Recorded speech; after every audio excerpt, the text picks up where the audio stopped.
And then they saw me in a bra, and that was it.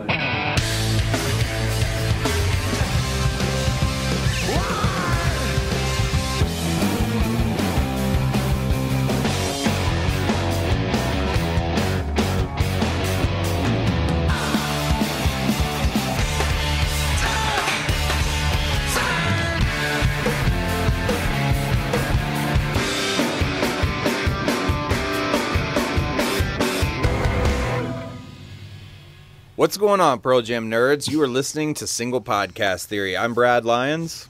And I'm Brad Blazek. Oh, yeah. Yeah.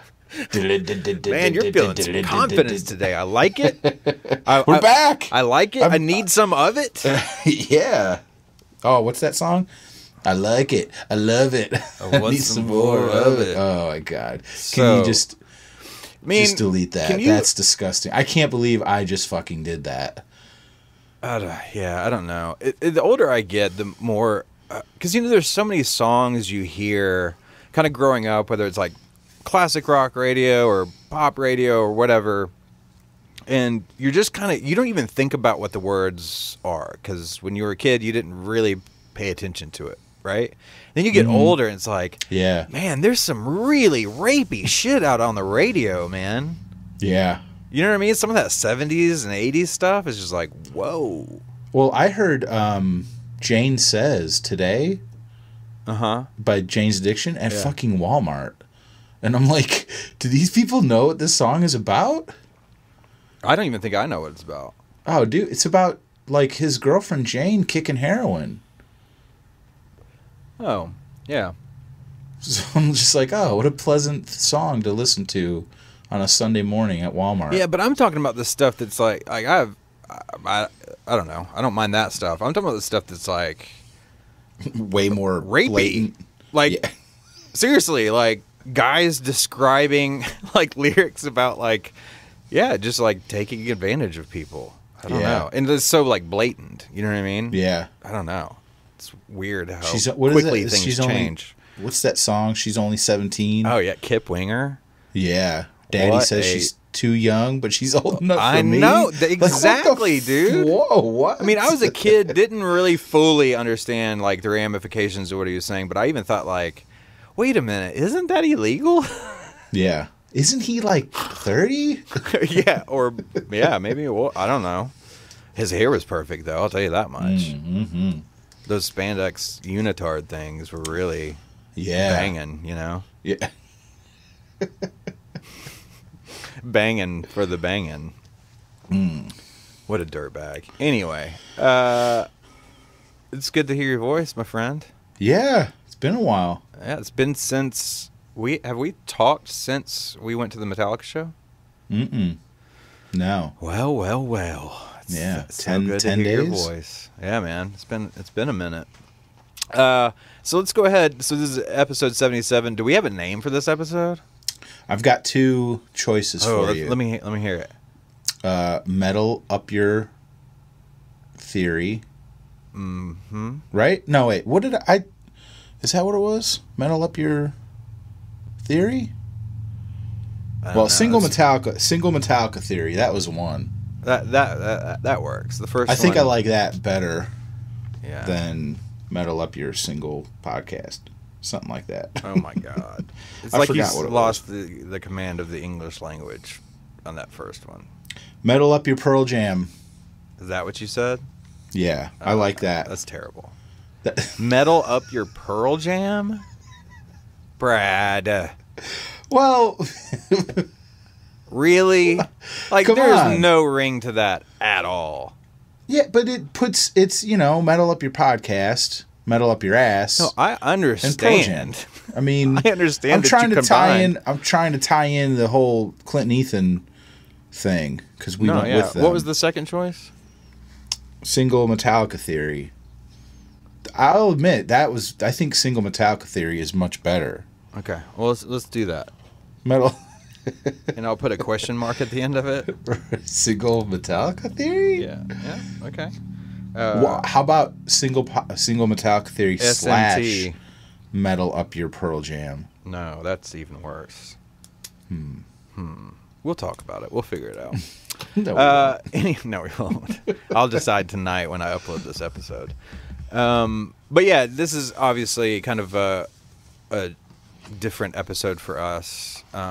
But your two lovely co-hosts got to see Metallica together, which is, as you guys all know, one of our other favorite, rock/metal bands of all time. And it was special because it was my first Metallica show ever in my life. So that was pretty amazing. So we're just going to kind of hang out and talk about the show and hanging out with Clint and Ethan. Huge thanks to them because I would not have gotten in without Ethan and Clint. So thank you guys. Love you guys. It was fun watching you guys in the pit, but we'll talk about that stuff later. Is that a good description of what we're doing today? Yeah. If this is your first time listening, we are an all Pearl Jam podcast. Yeah, you came in on the wrong episode. But go back and listen to any of the other 76 shows out there because we thought it'd be fun to kind of go back over the show because we were together. So I don't know. We could throw in some Pearl Jam nuggets. Well, and somehow. Just to be honest too, the whole time I was watching that show, I was seeing and thinking of comparisons to seeing Pearl Jam too. You know what I mean? Yeah, definitely. Just there's certain aspects of bands that really know how to do a live show, and it's just good showmanship almost. But they, obviously they do it in completely different ways or whatever. But you can see that kind of common thread run through a show of two completely different sounding veteran bands. You know what I mean? Yeah. And the fandom, there's similarity. It's distinct, different, but it's There's a distinct,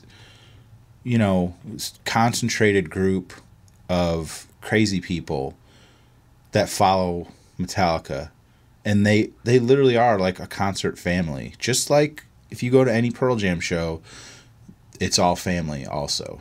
Yeah. No, I say crazy people. Common. I say crazy people lovingly. I'm one of them. Sure. Yeah. Yeah, I think we all know we're all down in the hole together. You know what I mean? Yeah. Oh. Down in a hole. Motherfucking losing my soul. I'm going to do a lounge version of that song. I'm going to do a lounge EP. Yeah. No, I'm not. God, that'd be terrible. Could you imagine? I'd do my lounge version of Black Hole Sun. Suckle. Bloated love knuckle. Ugh. You just made that sound real gross. Okay. Yeah, you can tell it's been 10 days because we're just talking. Anyway, yeah. So that's going to be this episode. But of course, first, an SPT episode wouldn't really be an SPT episode if we didn't do the emails, right? Mm-hmm. All right, let's just do some Pearl Jam story time.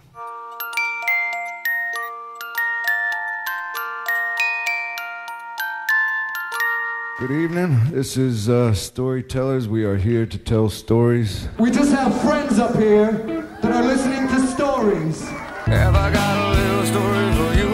This is the true story. True story. It's my week. It's my turn. Yay. Yay. And if you stuck in this long, if you stuck in, Keith Pavey, since September 21st, 2018, then today's your lucky motherfucking day. He says how the subject of the email is, a whale's heart is as big as a car.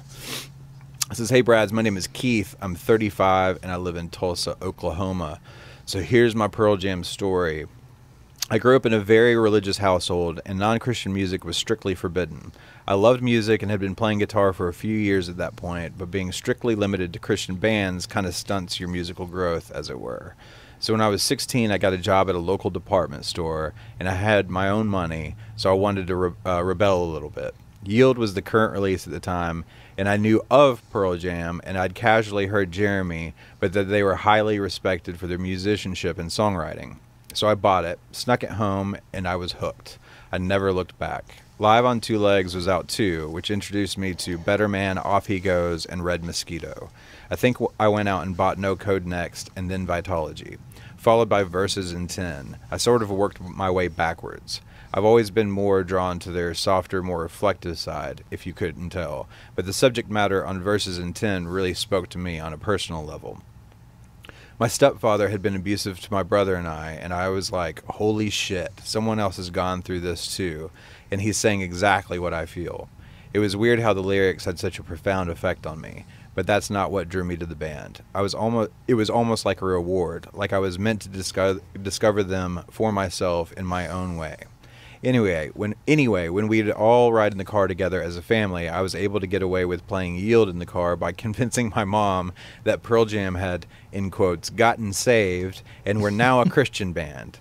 That's funny because a lot of my friends used songs like Given to Fly and In My Tree to like say, see, these are like Christ-like narrative stories because Eddie believes in Jesus, and then they were allowed to listen to Pearl Jam. So I knew people that literally pulled the same shit on their parents, and it worked. Let's see here. Oh yeah, and we're now a Christian band. I always just had to be on standby to loudly cough during that part in Given to Fly where Ed says, "Well, fuckers, he still stands." I also made a tape of Live on Two Legs, but I obviously had to leave off the last track off. My first show was in Oklahoma City in 2003 during the Riot Act tour. I went with my best friend, who was equally a Pearl Jam nerd at the time, and some guys I was in a band with. They all laughed at me because I insisted on keeping a copy of our band CD in my cargo shorts just in case we happened to run into one of the guys in the band. Like that would ever happen. Clearly, this was my first arena show, so we sneak around to the loading area at the back of the arena where all the buses and semis are. After a few minutes, lo and behold, here comes Mike fucking McCready pedaling up the ramp on a bicycle. He stopped to talk with us for a few minutes and was super cool. He took a picture with us, and you can bet your balls he got his fucking CD. He probably never even listened to it, but I didn't let those naysaying buttholes I was living with live that down for like 5 years. I saw them again in 2014 here in Tulsa. My favorite moment from that concert was when Eddie stopped the show and said, "Can we talk some shit about Oklahoma City for a second? They stole our fucking basketball team," and the crowd ate it up. We haven't done this in a while, so I'm going to do it. He says, "I don't know if ranking albums is still a thing, but I'd like to take a swing at it." So this is Keith's top 10 list. He's got number 10, Lightning Bolt. Number 9, self-titled, Pearl Jam, Avocado. Number 8, Backspacer. Number 7, Riot Act. Number 6, Binaural. Number 5, 10. Number 4, Verses. Number 3, Vitology. Number 2, No Code. And number 1, Yield. He says, anyway, sorry to ramble. You didn't. It's just nice that there are people out there who appreciate this stuff. Keep doing exactly what you're doing. Take care. Sincerely, Keith. Well, thank you for writing in, Keith. I hope you're still listening. There was something else I wanted to go back to. What was that? I love that he snuck in a CD in his pants, because I used to do the same thing with like whatever band I was going. I would take the CD with me just in case I ran into them to have them sign it. Oh, right. So I used to, I'd do the same thing, and I always felt embarrassed. Like, there's no way, and it never happened. But as you see, in Keith's story, it did happen. So yeah, I mean, we always on the road. We always listen to the CDs people gave us. Really? Because you never know. It might be, you might get something good, but that never really happened. And he sent a picture. He sent the picture that Mike took with them. Yeah, it's pretty cool. And he's holding their CD. Mike is. Oh yeah, I didn't notice that was the CD. That's kick-ass. I assume that's it. Yeah, it's got to be. Oh, look! Wait, you know what? He didn't say which one is him. He didn't. I was about to ask. And the one dude at the very right, it's got his eyes closed. Oh, I hope that's Keith. We're not that lucky. If it is, though, we gotta post that shit on Instagram. Yeah. Oh, dude. I'm sorry, Keith, if that's you with your eyes closed. Man, thanks so much for writing in. Appreciate it, Keith. Who you got next? You got Karen. Karen, thank you. God bless. I'm ready. Yeah, you Come are. on. Brads, thank you for the I Am the Highway episode. I was lucky enough to be there and was genuinely pleased by how thoroughly and insightfully you talked about a concert you had to have pieced together through YouTube clips. Impressive. A+ on your homework. Thank you, Karen. Thanks. Yeah, we were definitely flying by the seat of our pants on that one, or I was anyway. Yeah. Oh, I was. No, dude. I wasn't. I watched all 5 hours of that shit. Yeah, and I eventually will too, but this is the first time we've done an episode on something that, like, current. Yeah, that's true. Like, just happened. Do you know what I mean? Yeah, I'm just the people that were able to record this and get it up on YouTube. Yeah. Shout out to those unknown For real. YouTubers. Yep. I didn't even know who all those people were I was seeing, so thanks for all that info. Oh, you're welcome. That was I didn't know half of those people either, so I had to look it all up, and that's kind of what I was hoping to accomplish with that episode. So she goes on, you definitely hit some of the high points, but one element that probably wasn't captured in the YouTube version of the experience was how very, very long the thing was, accentuated by the fact that I had a 2-hour drive home. Ugh. Yeah. I just did that last night, dude. I'm so tired. Like, not tired. I'm just like, I feel like I'm on another planet. Yeah, I'm too old for that shit. I'm not even that old. You know what I mean? Yeah. Well, after the whole Metallica week, I was just like out of it. Yeah, it was a long week. Yeah, it was awesome though. One of the best weeks of my life. Look at how many songs were played, and now imagine that taking 5 hours. It was long. There was lots of waiting. No blame, and all the respect in the world to the people who pulled it off, but it did at times feel a bit disorganized. Definitely not your usual concert vibe. At times, concert, and at times memorial. It was unlike any show I've ever seen. All of that is to say, I'm not really surprised by the variety of experiences people seem to have had. I think a lot depended on your state of mind and expectations. And then she just kind of goes on with a bunch of notes, pretty much agreeing with what we were saying. So I'm not going to go through all that, but let me see. I do want to read this. Weirdly, seeing Soundgarden play, even without Chris, was still amazing. I almost wish no one was singing a lot of the time. Taylor Momsen, however, rocked it. Despite that, I was super focused on the music, and they were tight. As you said at the very end, everyone left the stage except Kim and Ben. It felt to me like they let the final chords and feedback ring and buzz for seriously 10 to 15 minutes. It truly felt like a mournful wail, a song without a singer, a wall of noise to fill the space left behind by Chris. I have no idea if this is a thing they've done before, but it certainly felt rich with meaning this night. Despite the long stretches of waiting, plenty of meh performances, and having to drive home completely exhausted at 3 a.m. only to get up for work the next morning, it was worth it. I'm glad I could be there. Wow, do I miss that man. No one sings like you anymore. Man. Yeah. Thanks for that, Karen. Thank you, Karen. That would have been cool to been able to go to that. I mean... Yeah, no shit. Some of the performances weren't my favorite, but just to be at an event like that would have been pretty cool. Spirit of it. So yeah, totally. Oh man, cool. Thanks again, Karen. It was good to hear from you again. Chris Thomas, or boy Chris. Chris. He says, "Hi, Brad and Brad. I received the Pearl Jam 20 book this past Christmas and have been making my way through it. I just finished reading years 2000 through 2002, and so far I've found that to be the most interesting period thus far of the band. I realized that there was so much going on in the early to mid-90s, including a contentious time between Versus and No Code, where fortunately the band did not fall apart.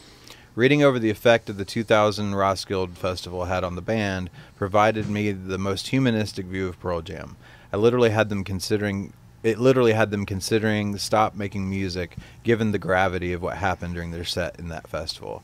I can't imagine what the scene was actually like and how tragic it must have been.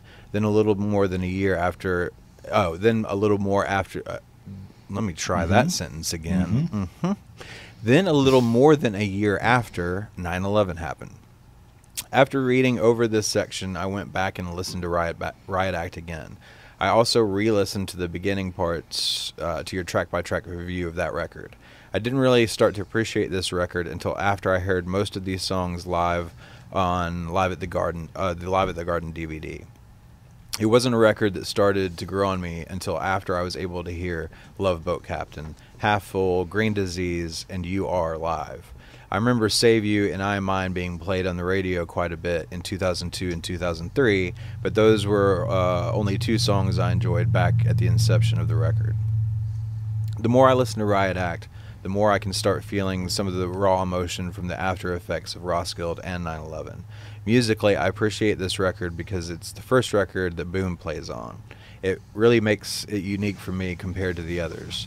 The keyboards add that layer of sound to make this record more emotional and dark. What's kind of interesting in PJ20 is that Eddie mentions that Boom hadn't even heard of Pearl Jam prior to working on Love Boat Captain with them. The most emotional track on Riot Act for me is Arc. When I listen to it, I personally find myself reflecting on tough times in my life and where I am now in my life. I feel goosebumps every time I hear Arc. I went back and looked at my album rankings that I sent last August and have Riot Act at number 8, below Binaural and Lightning Bolt. I think I would have to place it above Lightning Bolt and is pretty interchangeable with Binaural. It goes with what Brad L. said during episode 44. I have to be in the right mindset for this record. Right now I feel like I'm in that mindset. Forced to endure what I could not forgive, Chris Thomas. Yeah, dude. It's funny how, I don't know, I guess I've lived with a lot of these records long enough where I feel like my top 10's pretty kind of set. But, you know, any given day, if I just went how I felt, they would kind of change radically, I think. Yeah. Yeah, Riot Act definitely is not like my go-to, like in any situation. Yeah. But if I'm feeling a certain way, you know, I'll definitely put it on. Yeah, I usually, it's almost like a game I play with that record where I go, if I'm not just really feeling what record to put on, if I'm going to listen to Pearl Jam, I'll just try it. And usually I know within about 30 seconds whether it's like, oh yeah, I'm like in the right place for this record. This is great because I haven't listened to it in a year and a half, kind of thing. Yeah. Or it's like, yeah, it's not time for this record. Whereas like Verses, I feel like I could always just put Verses on and be happy about it. You know what I mean? Yeah, that's what I'm saying. It's a really unique record. But thanks for writing in, Chris. Who you got? Dave Robles. He is writing in. I think this is an answer to a couple questions. Yeah. But I think we brought it up on last week's episode too, or the last episode. He says, Peter Frampton covered Black Hole Sun as an instrumental in 2006 on his Fingerprints album. Matt and Mike both played on the song. Did not. So that's why Frampton was there at the cool. Tribute. And then B, he says Soundgarden often/always ended their set with waves of feedback and avant-garde noise. Kim, Chris, and Ben would often detune their guitars, play with their pedals, and leave their instruments feeding back in front of their amps and on the drum kits. Keep up the great work. Thank you, Dave. The feedback thing, it makes a lot more sense now, knowing that that's something that they used to do. So for them to do that at this show, like, makes it way more powerful. Hell yeah. Pretty cool. Yeah, that's some good info. I can't believe it's one of those things where like I kind of feel bad that I didn't know that. Yeah. I had no idea that they did that a lot. Thanks again, Dave. All right, so we got our friend Christy. All right, Christy says, hey, Brads, just wanted to give my input of the tribute. There are a ton of reviews and vids on it, so I'm not going into everything, just my highlights. Number 1, my seats, I bought tickets directly from the EBMRF Foundation and had no clue where I was going to be. I picked them up at will call and saw that it said row 1. I was in disbelief until an usher brought me all the way to row 1. Mind blown. Looking at the stage, I was in middle right section, a.k.a. the Stone Zone. Yeah. It was bittersweet. If only I was in front row to see Chris again. That's crazy, man. Yeah. Row 1. That's awesome. She said, number 2, the pleasant surprises. My fave Chris solo song is Seasons.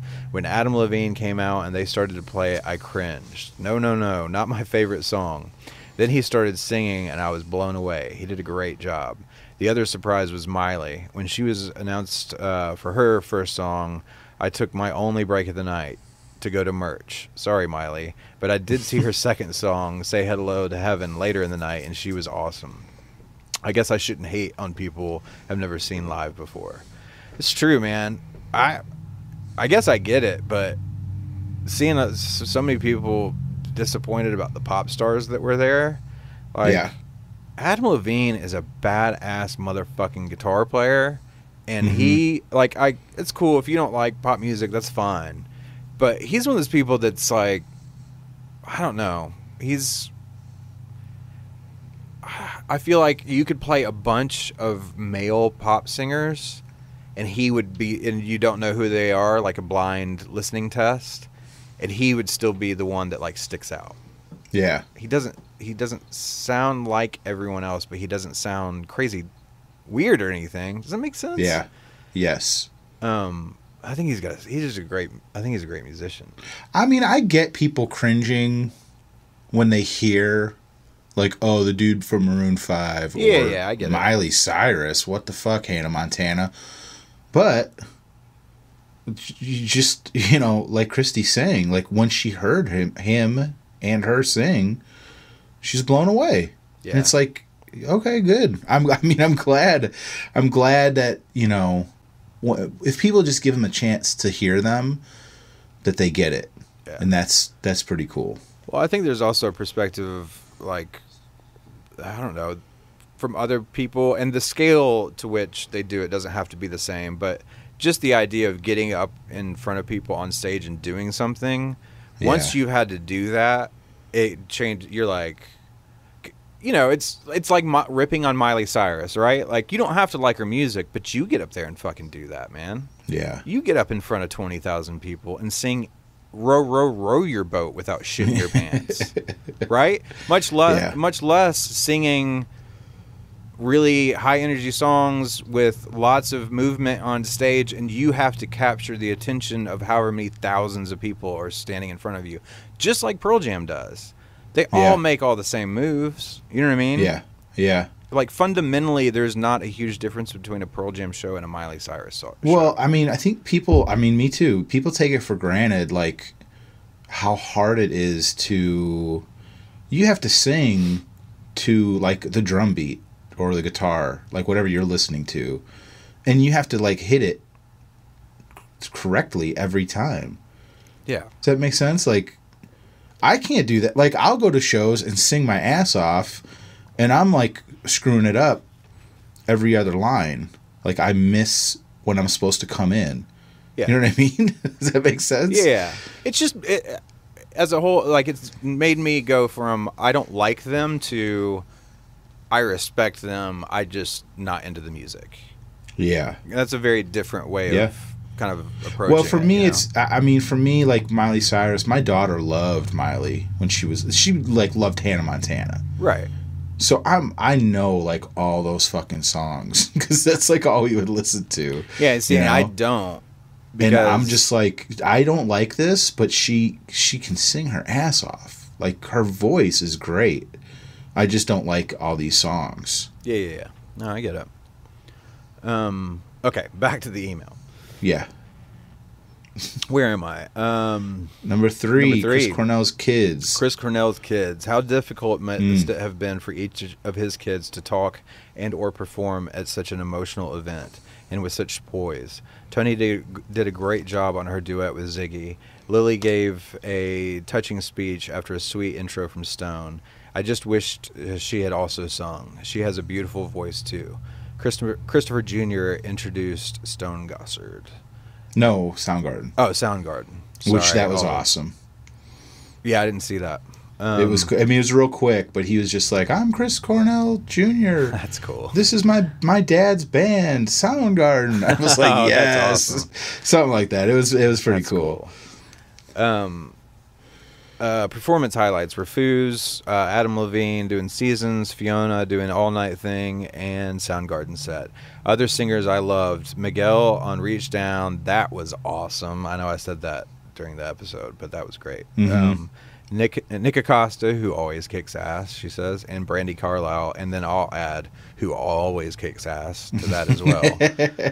Taylor did a great job too. I'm serious, man. I'm not going to go into the thing, but I firmly believe now, like, Brandy Carlisle is like one of the most important people, like musicians, songwriters, however you want to, whatever category you want to put her in. She is the real fucking deal. Holy shit.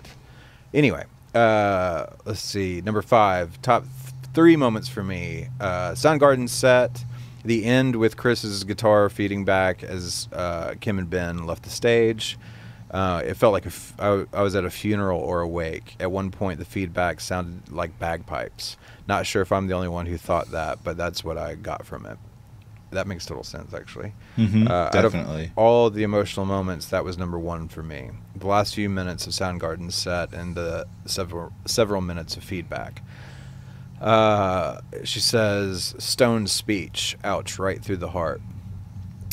She says, I didn't take any photos because I wanted to be in the moment. I haven't gone through them yet, to be honest. At some point, I will. I tried to get some. I tried to get some of Metallica. Oh, gotcha, from the set. I tried to get some of Metallica for you. Like I said, I was on side, so it's mostly all Kirk. Loud Love. Side. What's that? She's saying, like I said, I was on Stone's side, so it's mostly all Kirk pictures. Gotcha. Which is fine with me. Kirk's the fucking man. Yeah, no shit. Happy little hippie playing metal. Loud Love, Christy. Thanks, Christy. Yeah, thank you, Christy. Appreciate it. It's good. I hope we didn't botch that too much. I don't know how it's going to be. You don't have to say we. That was me. It's fine. Just take 2. Yeah, right. All right, cool. That's it for emails today. If you would like to email us, the address is singlepodcasttheory@gmail.com. You can hit us up on all the socials. If you'd like to support the show, you can find us at patreon.com. That's patreon.com/singlepodcasttheory. All the information is there. Thanks for listening. Thanks for listening, everybody. Brad Blazek, you're my hero. That's on my little note card with all the socials. How many exclamation marks did you get it? Just one. Just one? But in my mind, it's a there's little like underwhelming, don't you think? 3 or 4. I gotcha. It was just to remind you, right? Right. Yep. That you're excited. Yes. That you're excited about episode 77. I am excited. I know you are. I know you are. I know, hon. It's like you get to, for one episode, you get to have your own Metallica podcast. Yeah. See, even for the hosts, Single Podcast Theory is making dreams come true. Look at that happens every week. Yeah. I listened to an old episode of Tell 'em Steve Dave, and it was really funny, and it was like, it took me back to like, I wish I could do that. Now look at I'm you. doing it. Now look at me. Oh, God. We've got dozens of listeners. Flatulence on the air for thousands of people to listen to. Slide whistle solos. Mm-hmm. What would the... Oh, man, you had that ready. It was kind of great because I was already reaching for it before you said it. And then you said it, and I was like, oh, perfect timing. Wow. It makes it even better timing if you don't explain what just happened. Thanks for... I'm sorry. Cut that out. Here, let's start it. We'll do it again. Nope. All right. So let's talk about this. So you and I, this is my first Metallica show. And I didn't know that was only your second. Yeah. I know. I've said it before. I don't know why I didn't ever see them. They are up there with Pearl Jam as like my favorite band ever. Even before Pearl Jam was a thing, I was listening to them. Yeah. And I've been to a lot of different concerts, and Metallica just always eluded me for some reason. Yep. And then I finally went in 2017. Yeah, this blows my mind. I just had it in my head that you've seen them, like this was your 10th time to see them or something. Right. Yeah. It should have been. And I know what it is though. In reality, I kind of dropped off. Like, I didn't like love the Black Album, and I didn't love the Load era, so I kind of missed out on that whole section of their career. Sure, I get that. Well, it was cool that it ended up we were sitting next to each other, which was not the original plan. Clint scored me and Matthew Mayfield. If you've been listening to our podcast, then you know who that is. He did our Yield episode with us. Speaking of Yield, real quick, today, February 3rd, is the 21st anniversary or birthday of Yield being released. Oh, sweet. Just want to throw that out. Throw that little nugget out there. All right, then. But Matthew did the Yield episode with us a few months ago now. Has it been a couple months? Yeah, I think it has been. That's crazy. Anyways, it was just like, some of my favorite people on the planet all together. And I think I could have cried because I feel like I haven't seen Clint in forever. It hasn't really been that long, but it was awesome to see him, and Ethan as well. But, they got, long story short, we won't make this long, we had 4 tickets together, me, Matthew, Clint, and Ethan. You had already bought a ticket. Then up in the nosebleeds. Unbelievable when you showed me that picture. It was literally like, is he going to get carbon monoxide poisoning up that high? I needed oxygen to get to my seat. And we had seats down like on the edge of the bowl, like right at the bottom, like less than 10 rows 10 up, rows? from the floor. So for someone like me, it was like, I'm not gonna shit like bullshit. It was perfect seats. Yeah, I loved those seats. Yeah, because you could see the whole. I mean, obviously the show was in a round, so we could see. We had a full view of the stage, and there was only one station that they rotated around to where you would just see someone's back. But for the whole show, you're seeing, 3/4 of the band pretty close up. Yeah. And Lars his drum riser is like a big circular thing. Yeah. So every 3 or 4 songs they would turn that thing. Yeah. So which at was some awesome. point you were looking at, you know what I mean? No one was leaving the show like, that was awesome, but I was looking at, Lars's ass the whole time. Right. No, you got 4 different distinct angles of Lars, which for me was like fucking amazing because that's my dude in Metallica. I'm a Lars cat. Yeah. So that was really fucking awesome. Yeah. So it ended up that Ethan and Clint were able to get down on the floor and get on the rail actually, and that meant that we could get Brad B down out of the nosebleeds, and he got to sit, and I get to see the whole show with you and Matthew. And it was Matthew's first Metallica show too, so pretty special night. Yeah, as definitely. Far as going to see bands. I remember because I was driving with Clint and Ethan, and they were talking about like, well, maybe we can get on the floor, and I don't know, and I'm just like, I'm not even in this conversation because I've got my nosebleed seats, and I'll just be up there wishing I was sitting down with you guys, Yeah. And plus, up until a few days before, I didn't even think you were coming. Yeah, me either. So that was awesome that you were going to be there. And then on top of it, when I get the text saying, hey, we're down on the floor, go meet Lions, and you can go sit in our seats. And then when I got to those seats, like you just explained, we were, 20 yards from like the edge of the stage. Yeah, it was incredible. I mean, you could feel the heat from the pyro for sure. Oh yeah. Yeah. I can imagine what they feel like on that stage. But anyway, BJCC. Yeah, man. What the kind of clusterfuck is that place? It's so small. Yeah. And there's only that one concourse that goes around. That's it. Yep. That was fucked up trying to get around that place. It's kind of a pain in the ass. Throw that in real quick. Because I'm used to Bridgestone. You can go up top at Bridgestone and walk all the way around. Yeah, well, I think if I could be making this up, but I think I saw that they're about to do the similar kind of thing where I think that they're about to renovate all that shit down there and really? build a new civic Yeah, center. they need to, because you had the beer on one side and then merch and bathrooms on the other. Yeah. And the lines were just crossing into each other. And if you're trying to just walk to your seat, to your section, it's so fucked up. Yeah, you don't know where the lines are. You don't know where. No. It's a total clusterfuck. But it was a great show. And what we're gonna do is I'm gonna read through the set list real quick, and then we're just gonna talk about a few highlights. Right. So here we go. This is the set list we got. Of course, the Ecstasy of Gold intro with a hardwired intro. And then they opened with Hardwired into Atlas Rise, into Seek and Destroy, into The Memory Remains, then The Unforgiven, Now That We're Dead, and then they do this like kind of extended drum solo thing that we'll kind of touch on in a little bit, I'm sure.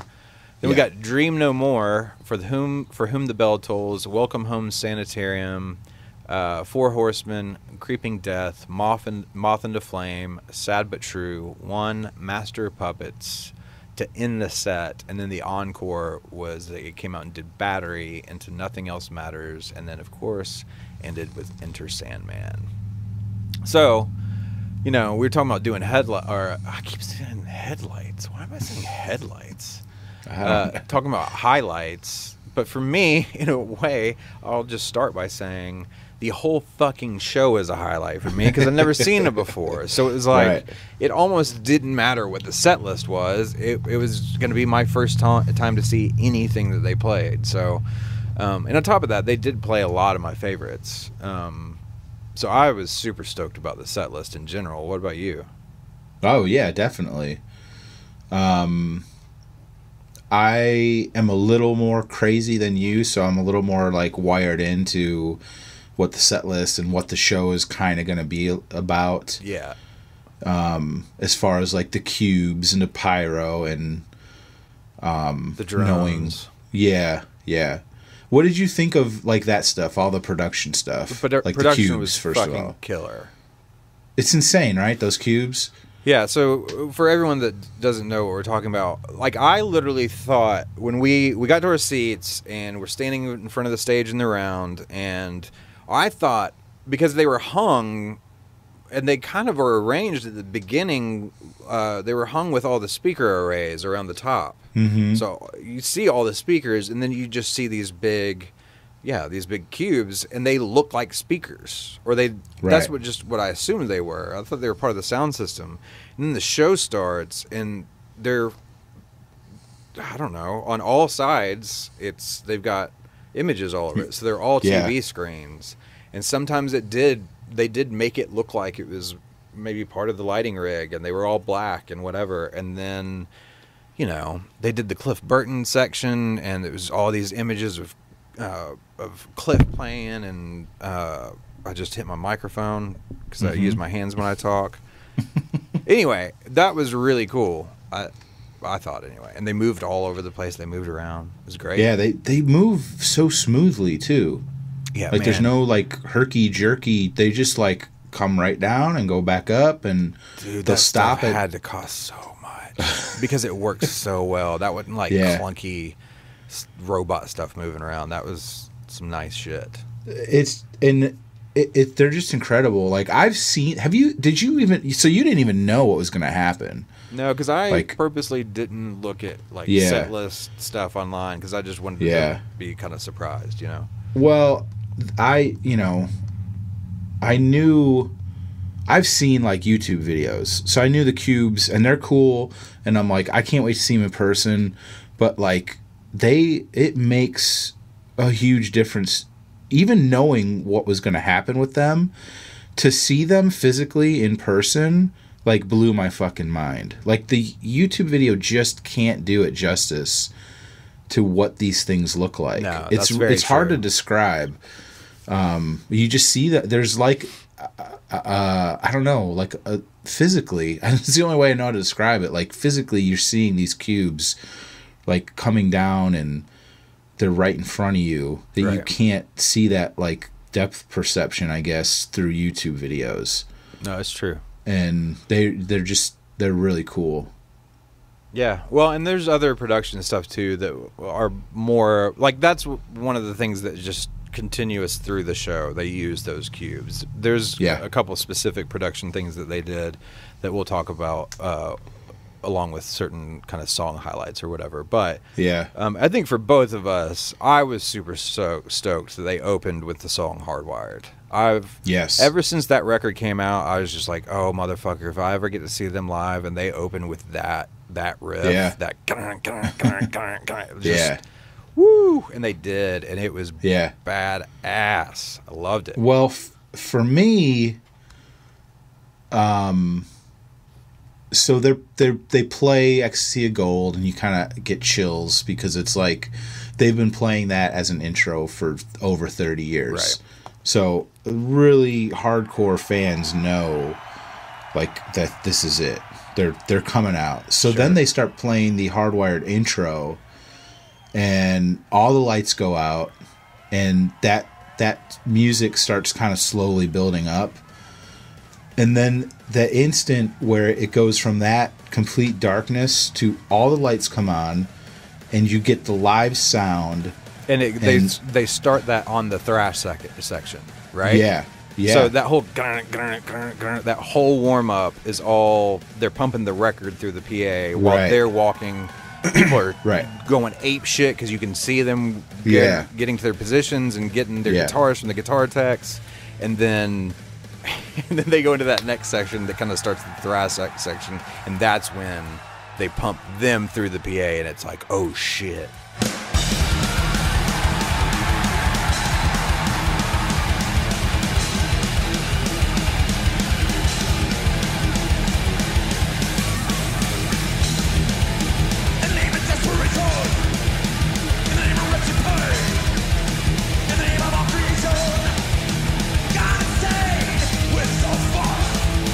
And it's Lars hits like a snare beat. Yeah. And it sounds like a fucking bomb goes off because it's just that live sound is so different and loud. They were playing in a giant concrete sphere. So let's just go ahead and be honest, or I thought anyway, and it was no one's fault. You can't, sound in a room like that is just fucking terrible. Yeah. The sound was pretty awful. You think so? Yeah. Really? Man, I thought so. It was hard to hear stuff, and something was going on with his toms where like he'd hit them, and then they would just be so loud and sound like they were just clipping out the whole system. I wonder if that's like the way he wants them tuned, because in St. Louis, I saw him in St. Louis the first time. They were really what you're talking about. His toms were really bad, and I've listened to the bootlegs. It just sounds like that. It is weird. Yeah, but it also didn't matter because I mean, motherfucking Metallica. James Hetfield was like 20 yards in front of me. Right. You know what I mean? Like, yeah. Well, here's something that you did when that happened, and I kind of looked at you. I don't know if you knew you did this, but your fucking jaw dropped and your hand went over your mouth for like a good 30 seconds to like a minute. I'm serious, dude. I like looked at you and saw that, and I'm like, look at this motherfucker. Like you were like just a child in awe of what you were seeing. It's like you saw Santa. Yeah. You know, for the first, like Santa, you know, a 5-year-old, 4-year-old, like you hear all these stories about Santa Claus, then you go to the fucking mall and he's there. That was you when Hardwired hit.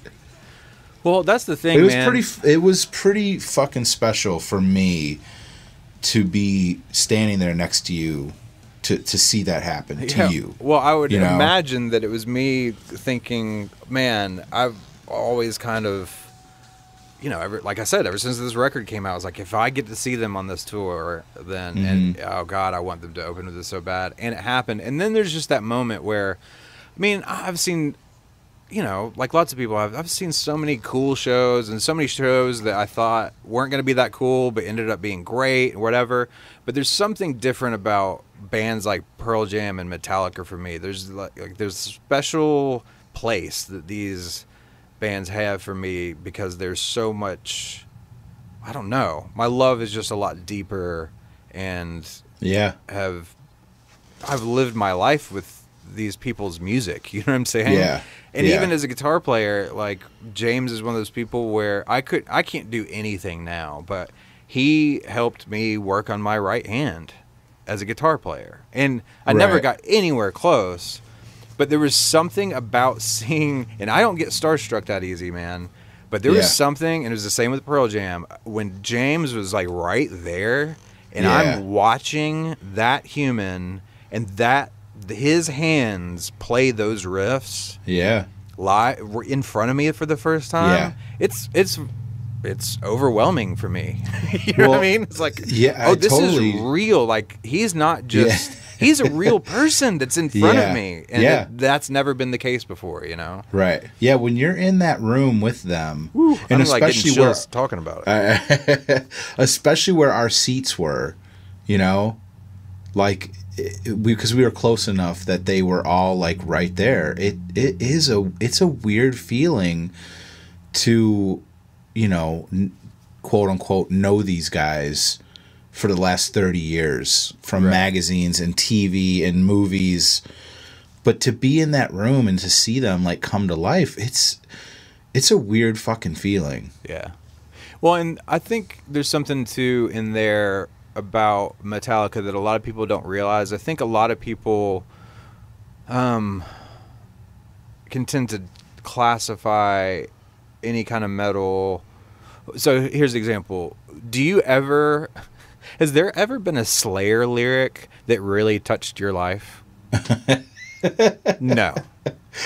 Because their lyrics they're just these crazy, fantastical stories that are ridiculous, and they would even tell you that, right? Yeah, and evil and violent. Exactly. It's all about just that kind of. It's almost like more like musical horror movie culture. Yeah, there's not a lot of depth to Slayer, and that's not to take anything away. No, from not them, at all. But I love that shit. What they do, they're the best at what they do, but what they do is not very deep. Right. But James's lyrics, like. He's working real shit out in those lyrics. Yeah. Yeah. And that's what I love. That I think that's why they're timeless for me, and those other metal bands. I still love them, but they're not as timeless in that way. Yeah. Anyway, I just wanted to point that out. So, well, and you had just that they came out, as far as highlights, that just opening with Hardwired into Atlas for you was a highlight. Atlas Rise is my favorite song on the Hardwired album.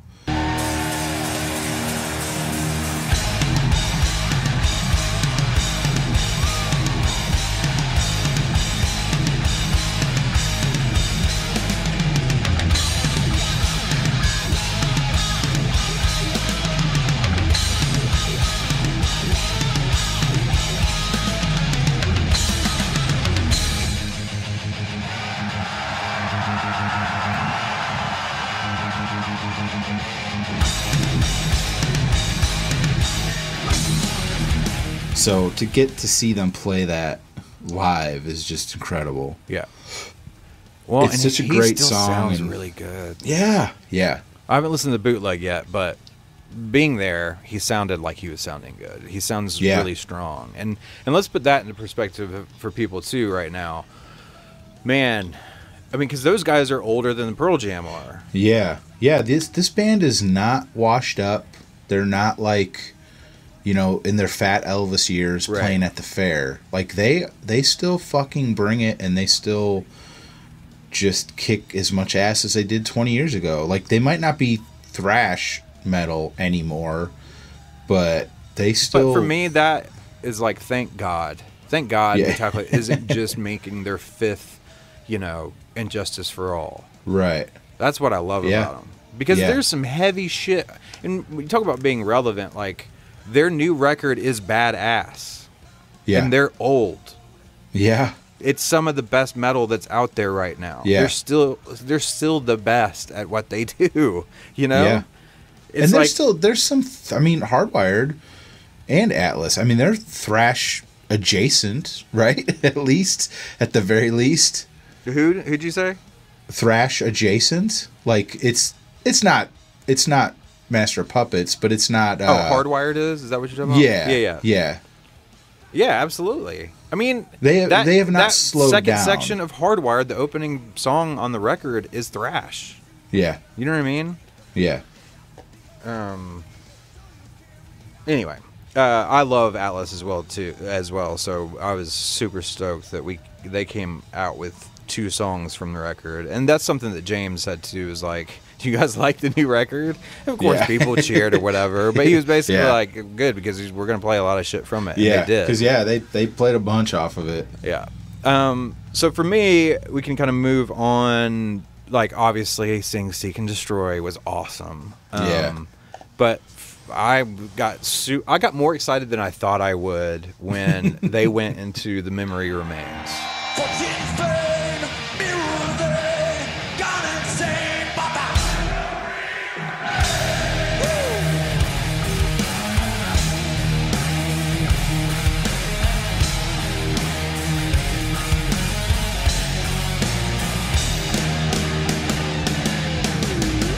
Really? That's cool. I was like, man, when he sang that for Memory Remains, and the band comes back in, you're just like, holy shit, that is so badass in an arena.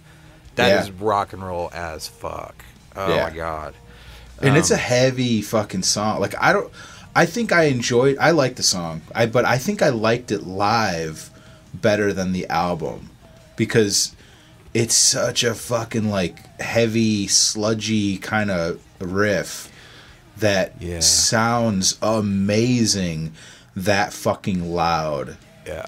Well, like, you just can't you can't make it that loud on with headphones or the baddest fucking stereo. Like, you need it to be fucking loud amps in your face, and it's sounded incredible. It was great, man. It was just, I don't have anything specific to say about it. I just remember being more excited than I thought I would be that they played that song. It was a good moment. See here, and then we've got all right. So The Unforgiven, obviously amazing. Well, I've never seen that song, and that song is a really big part of my kind of history with Metallica. Now That We're Dead, one of my favorite. And I'm only bringing this one up. It is one of my favorites of a Hardwired, but the only thing to really bring up with this was just another kind of production note where, because that song is very Tom heavy and kind of, I don't know, this kind of like bouncing tribal kind of droney thing. Yeah. And at the end, these 4 huge cubes come out of the floor of the stage, and there's drum pads kind of built into the top of them. It was really cool, actually. They didn't just, some stage hands didn't just throw some V-drum pads out on stage and let them grab some sticks. It was like totally money spent and engineering done to build these things into the stage, and they pop up, and all the guys have sticks, and they start this kind of like, I don't know, Tom tribal rhythm. Like a drum circle. Yeah. And at first, I was a little like, well, this is, man, you guys need to be better drummers to make this really that cool. But toward the end, James started kind of like going for it a little bit, and it was cool. Yeah.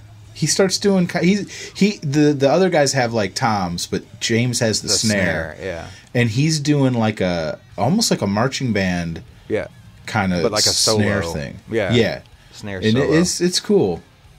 And I will say this, man, like, for James to do that, the simple rhythms sometimes are the hardest, and it was kind of like a syncopated, not totally natural rhythm. So, like, meaning that it didn't always start on the one, right? You have to really kind of be If you're not a drummer, you have to be counting and know where you are. And then to play on top of that, it was almost like Metallica doing jazz or something. Dude, I am a drummer, and I got fucked up during this part because when I don't know if you noticed, but like they're doing the like dent, dent, dent, hey, yeah, dent, dent, dent, hey, like the crowd. Oh yeah. Like I could not time out when I was supposed to say hey, and I kept like fucking it up.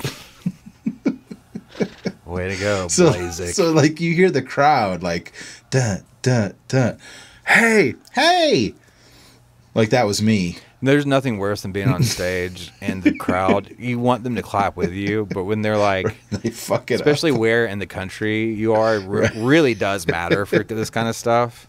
And what kind of music you're playing. It's like watching, being in, one of our listeners wrote in from Oklahoma, for example. Mm-hmm. Man, half those motherfuckers are going to be clapping on beat 1 and 3, and then the normal people will be doing 2 and 4, but they'll be off tempo, and you're up on stage trying to play something, and you hear the drummer playing one tempo, and then you hear the crowd completely off, but then you're getting the slapback of the room of the crowd playing, and you're just like, oh my God, my brain's going to explode. I don't know where in the song I am right now. I was lost. Yeah.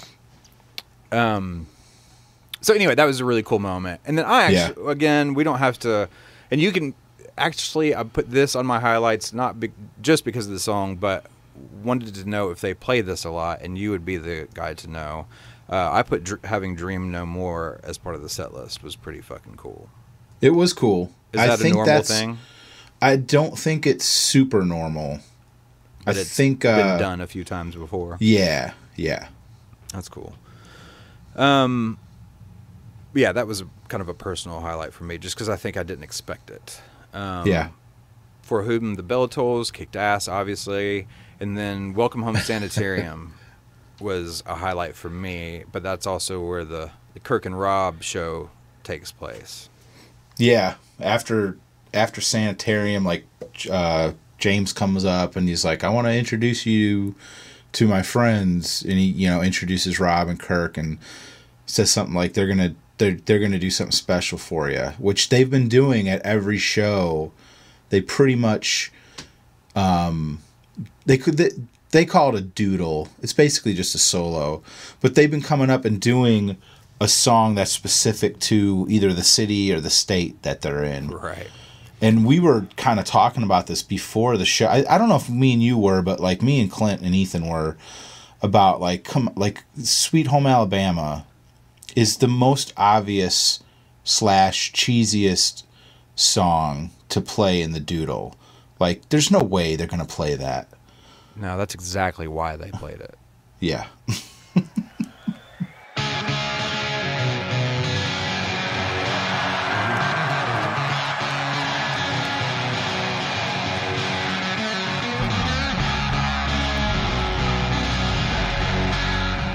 Because there's tons of other great Alabama music, but man, I don't know. It's like, what are they going to cover? An Aretha song that was recorded in Muscle Shoals? No. Yeah. Well, that was Clint's suggestion that maybe they'll do some Muscle Shoals stuff. That's what pretentious nerds like us want them to do, and that would be awesome. But they have to please a crowd of this is the thing, 30,000 Metallica fans. There was 5 people in the stadium that were groaning. Me, you, Matthew, and Clint and Ethan. The rest of the place was going absolutely apeshit. Oh, yeah. And that put a smile on my face. Yeah. I got to admit it. It was like, I'm like, oh, God. And it was that terrible... Cheese City. Well, they had that Kirk Metallica tone playing that riff, which is just like a spanky-ass, fucking Stratocaster through a old vintage tube amp or whatever. And here's Kirk on his brand new, whatever he's playing on that section. Yeah. And no amps, like it's all software. All the guitar sounds are software. You know what I mean? But go on. No, go ahead. I was just going to say, like, do you remember me at one point going apeshit to you? Because James came up and sang. Oh, yeah. I did think that was cool that he came out and sang a verse. he does not ever do that during these doodles. It's always just Rob and Kirk. So when James came up, because I think that was like totally unplanned that James was going to come up. Mm-hmm. Because if you kind of watch, like, he goes over to his little alcove area, it looked like he kind of like surprised himself and ran back up on the stage to sing. Right. And I was like, oh my God, dude, you don't understand. James never does this. Like, this is, I this remember is, that. We're seeing something different. This is really cool. And I was just kind of freaking out. But did you also, I did not realize this until I listened to the bootleg, the Roll Tide Roll section of the song. Yeah. Did you know that was happening when it was happening? Yeah. I didn't know. I'm assuming now that's like... That's a very normal thing. Like every Alabama game that happens. Well, if you're in the state of Alabama and someone's playing or singing Sweet Home Alabama, when you get to the chorus, you do that every time. Okay. You want to explain all that, or?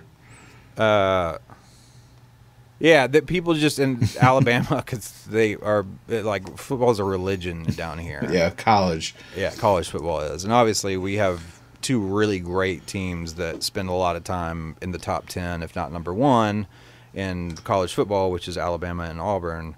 But obviously Alabama's been on a bit of a tear lately, and when people in the South are out socially, and let's say you're at a bar and there's a cover band playing Sweet Home Alabama, all the drunk people fucking love it. And then they, Sweet Home Alabama, where the skies are, and then everyone that's there goes, Roll Tide, roll, like in between phrases of the chorus, and they love it, and I want to put a bullet in my brain. Yeah. Yeah. I'm such glad. A cynical asshole.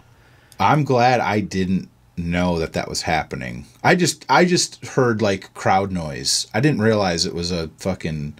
No, they were all yelling "Roll Tide, roll." Concentrated effort to say "Roll Tide." It's just roll. what you do. You grow up knowing that's what you do. Right. Roll Tide. Roll Tide. War Eagle. See, I'm a War Eagle. Oh, okay. Yeah. Well, I live in a house divided because I went to Auburn for no degree, but I technically did take classes at Auburn. That's where I went to college. And, now, Auburn is way south? It's not way south. It's like an hour and a half south. From you? From Birmingham, yeah. But where's Alabama?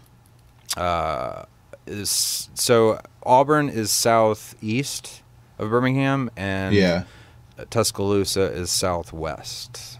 Oh, okay. But more in the west. Yeah. Kind of thing. I think. Wow.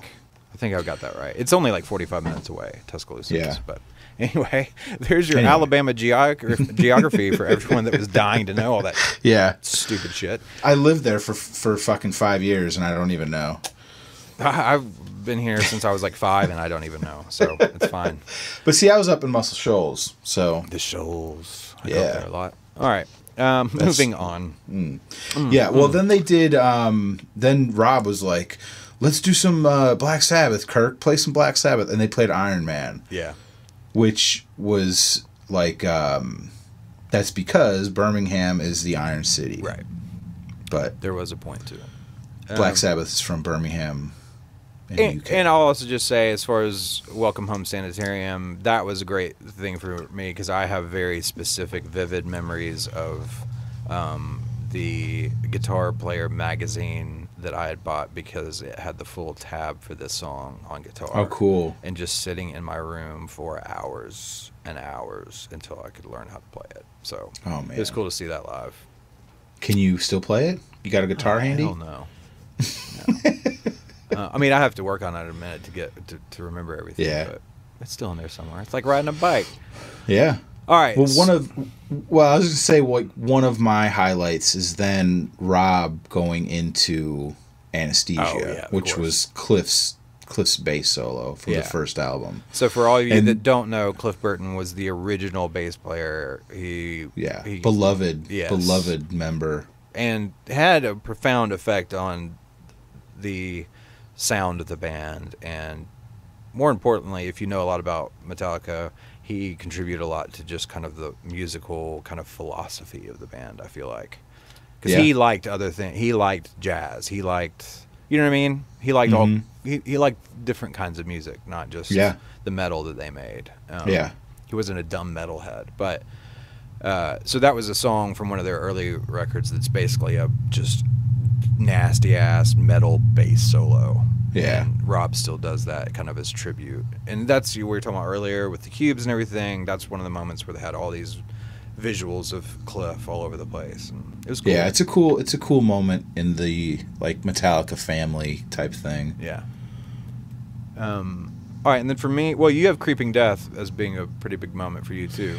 Yeah, Creeping Death is, God, I go back and forth with Creeping Death and Frayed Ends as my favorite Metallica song, but Creeping Death is just such a great fucking song. Yeah. And it's my favorite song. And they didn't play it in St. Louis when I saw them. And I remember we had a few moments with Clint, like seeing Clint. We could see Clint from where we were, and Ethan. But I remember a few times, like Sweet Home Alabama, Clint looking up at us and just making like the facial, just being Clint. Yeah. And so Creeping Death, I had told him, like, dude, I don't care what they play. I just want to hear Creeping Death, either in Birmingham or Nashville. Like, I have to hear that song. That's the only song I want to hear the most. And he was like, they'll probably play it. And I'm like, I don't know, because they'll play a song and then they won't play it for a night or two. And I'm like, my luck is they won't play it. So they go into Creeping Death. And I'm like, I'm rolling a tear. And I look, and Clint is just like looking at me. Like, and I can see it, like, yeah, dude, Creeping Death, dude.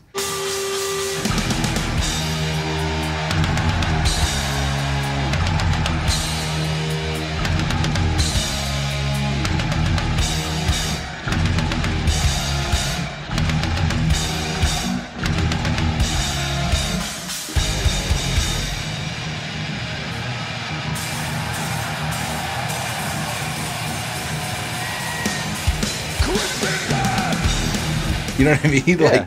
Like he got it, and I got it, and it was fucking awesome. Oh, and then they're playing this song that is one of the songs I would like play, like teach myself how to play drums. I'd be playing Creeping Death, right? So it was just one of that was the highlight of the night, was seeing them play that. Oh, that's cool, man. I didn't know that was like the highlight for you. The highlight.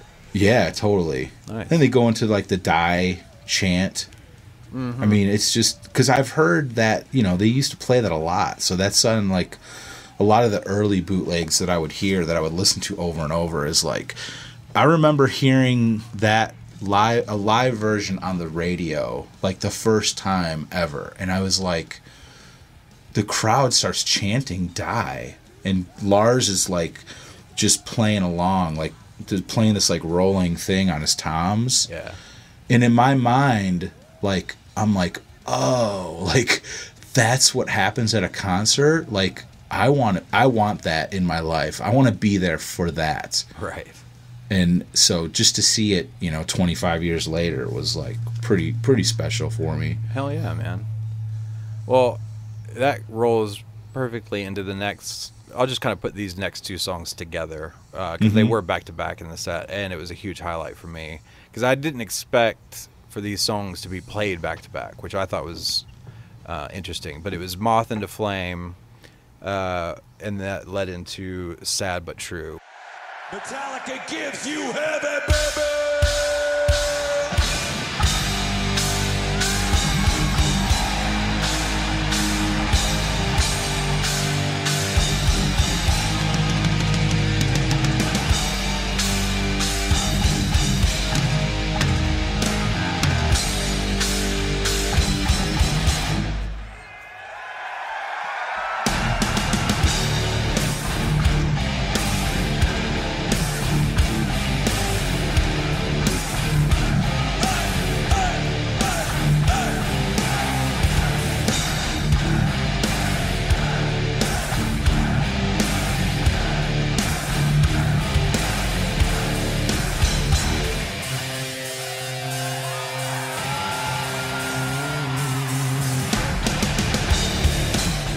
has got to be. I'm not saying it's my favorite Metallica song, but Sad But True is way up there for me. Yeah. And obviously, as I've said before, I'm a huge fan of this new record, and Moth into Flame is one of my favorites from this new record. But apart from that, the cool part was that was the drone sequence for Moth into Flame. And you guys just need to look at it if you're interested in this at all, because I could spend 20 minutes describing this thing, and we won't do that. But definitely check it out on YouTube. There's clips of it. But what they basically did was had this trapdoor vault thing open up, 4 of them on the stage, and out of each one of those kind of trapdoors or whatever were rows of drones that were kind of, I'm assuming, pre-programmed into this choreography. So the first batch of, what would you say, like 10 to 20 at a time? Yeah. Something like that? Would float up out of these things. Well, they have lights on them. It's like a LED light. Yeah, and they could kind of like, they could pulse, or they could flash, or they could just be on, and all that was programmed in, and they did these like dances during the song. But I guess for whatever reason, I don't know if this is a battery life issue or you can only program so much at a time with that many drones, but they would kind of like be doing their thing, but then if you paid attention, you could see the next round getting ready to come up, and then they would come up as the last batch were finishing their program or whatever, and then those would drop back into the bucket, basically, and they would keep rotating out. And I would say that like probably it happened like 4 times during the song. So, yeah, like, I mean, it looks like little moths, like just flying. Yeah, they were swirling around, and it was cool, man. Yeah, this is a really cool thing that's happening. And I would imagine, I haven't looked at it on YouTube, but I would imagine it is kind of you had to be there to really kind of get how cool it was. Yeah, it's like the cubes, the cubes and the drones both. Like you said, we could sit here for 20 minutes and try to explain it. You just have to see it, and you have to be there, right, to see just how insanely cool it is. Yeah. Well, so that was awesome. And then again, nothing special to say, but they did Sad But True, and I just was so happy to see that song live. Yeah. I think it's... You like Brad Lyons? Do you like heavy? Oh, I like heavy. Metallica gives you heavy. Damn right. Sad But True is I think one of their heaviest songs. It's slow and sludgy and barky, and I love it. Then they went into one. They did Master of Puppets, which we won't hang out on that one, but I was super happy to see that song, and it was a cool set opener or ender as well. Yeah. And then for me, the encore was, you know, this is one of the things that I think separates Pearl Jam. Not one better than the other, but this is one of the points where it's very different. Pearl Jam and Metallica shows where, you know, I don't know what. This is an 18-song set with one encore, and it's 3 songs, and they're fairly, I mean, you know they're going to play Sandman. Yeah. You know they're probably going to play something like Nothing Else Matters, and they open with Battery, which is awesome, but...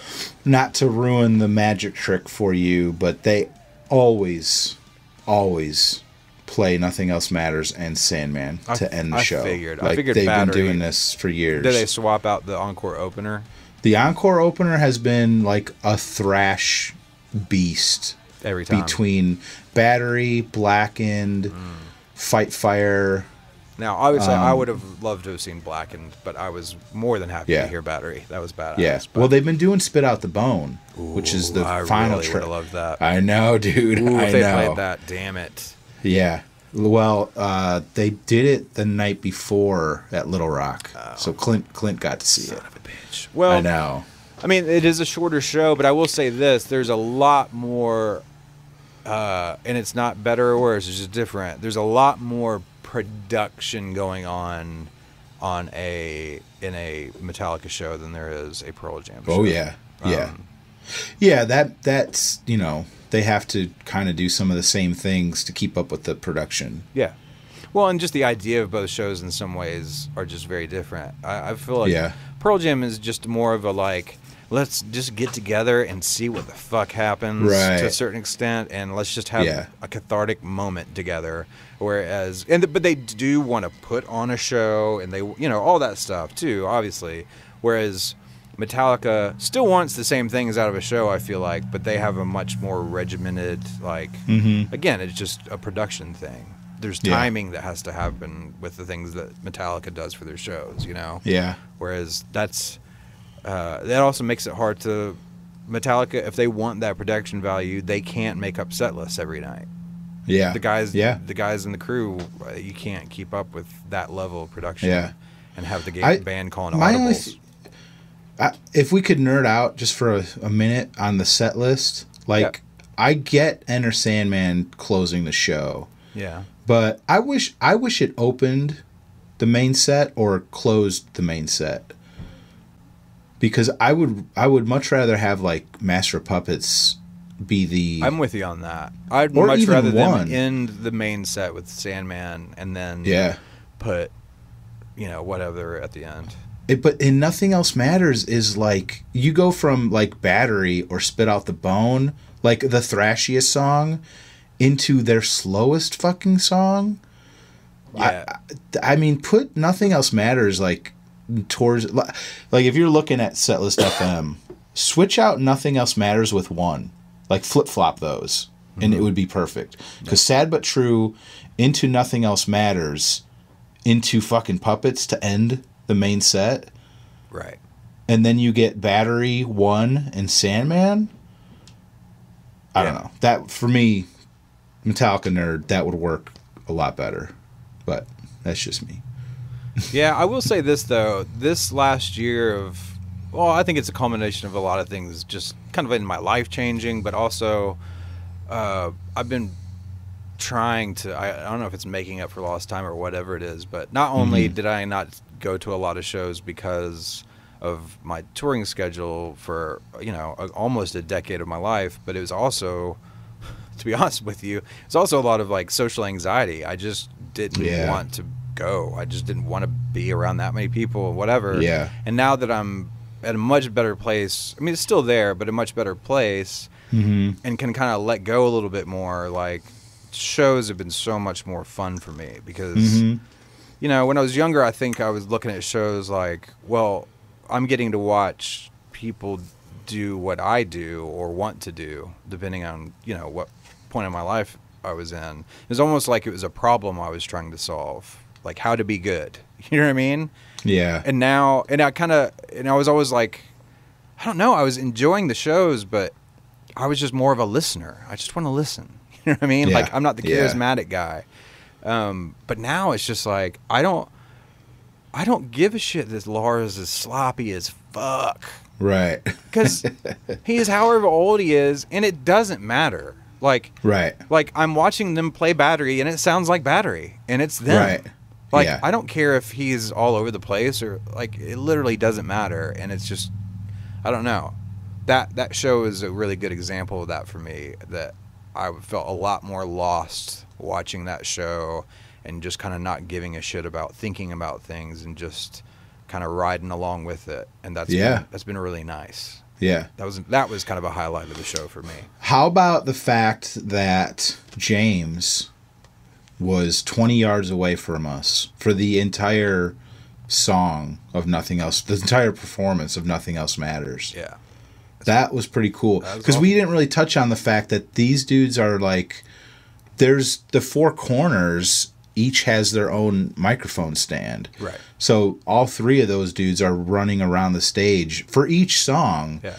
They're all over the place. But for Nothing Else Matters, James stood in front of us for the whole performance. And he gets into it. Like, his eyes are closed. He's kind of looking up to the sky.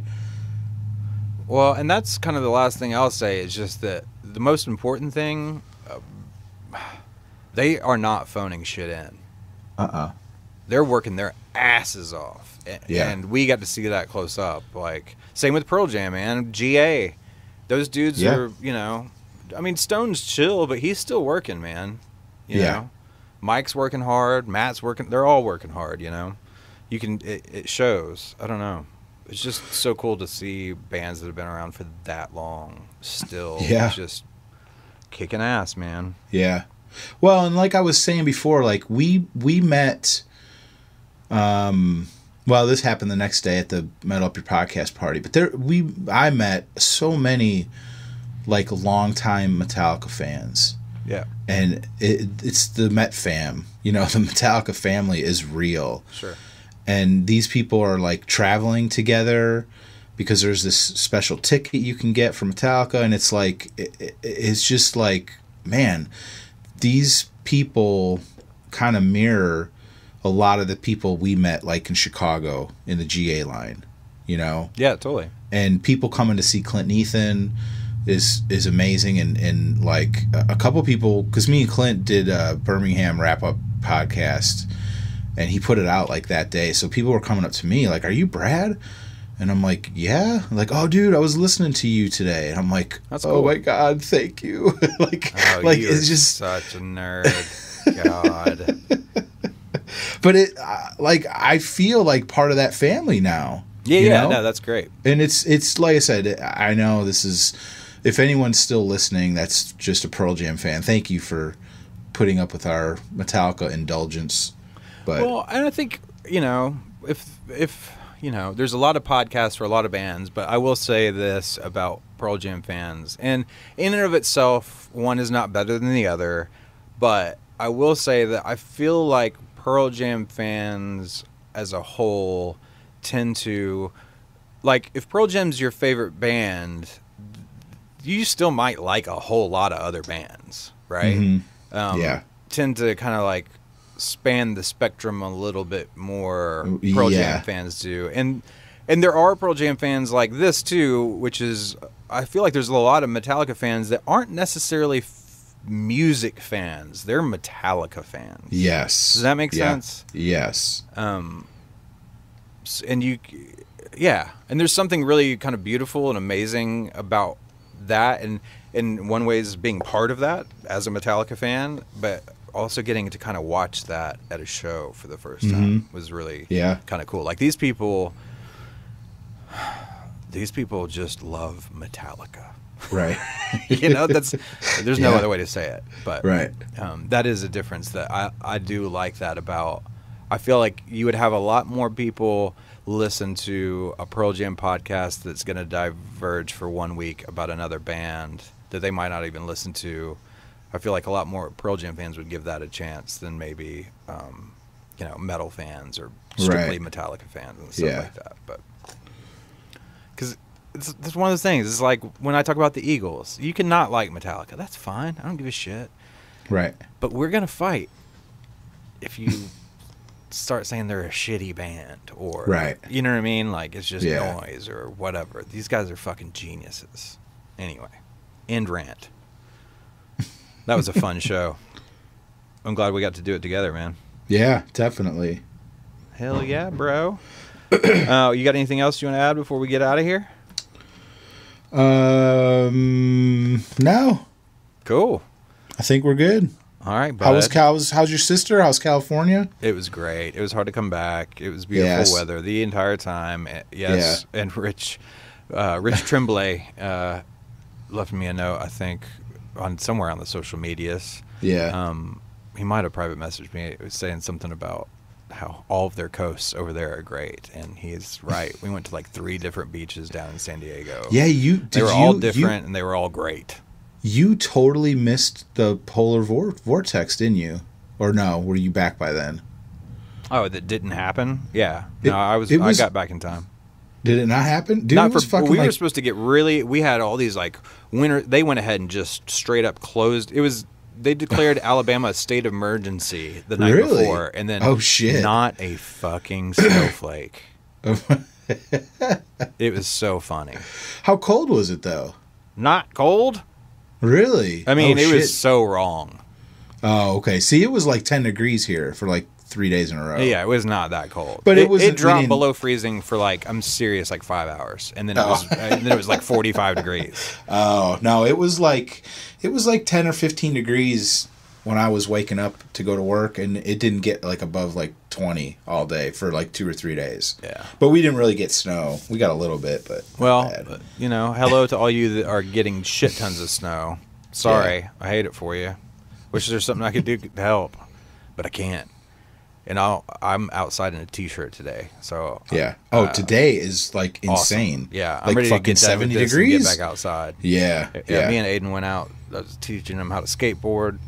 Oh, cool. He drove my car around a giant parking lot for a little bit. Really? Yeah, it was good to be able to get outside today. So That's awesome. I'm ready to get back into it. So we'll be back next week. Until then, I'm Brad Lyons.